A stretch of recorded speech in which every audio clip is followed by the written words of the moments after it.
Today I'm going to review the setup of the end stop limit switch. The way this works is the core comes in and hits this actuator, triggers the switch, which in turn triggers the cut. The switch is actuated by a lock collar on a shoulder bolt in here. There's also a spring return on it. So to access the lock collar, to make the adjustment, we're going to use a 1/8 Allen key and remove these two button head cap screws.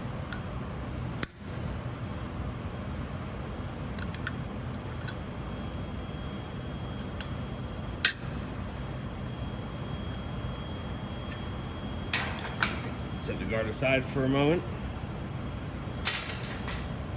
So as you can see, this lock collar actuates the switch. I'm not sure if you can hear it on video, but as soon as this thing moves, I can hear the contacts inside the switch clicking.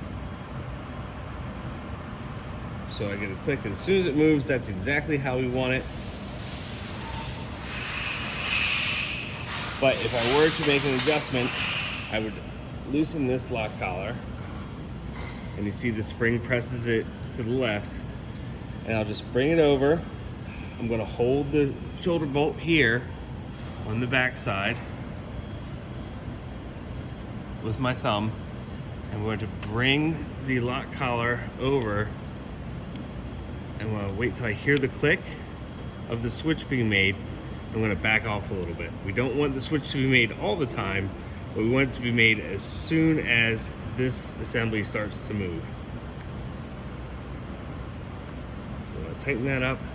I'm going to double check by actuating this and listening for the click. Now what I find is a lot of times when you tighten this lock collar, it'll tend to move to the right a little bit. So when I do this, I'm not hearing the lock of the switch or the click of the switch. That means that I've got this set too deep. This collar is set too far to the right, and this switch is always on. I'm going to loosen it back up.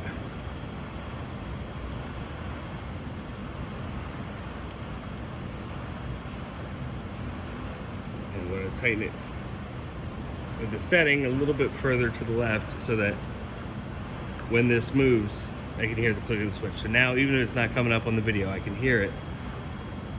There is where it comes on. So we want it to be a very short stroke there. So you see I'm barely moving that. I can hear the click of the switch.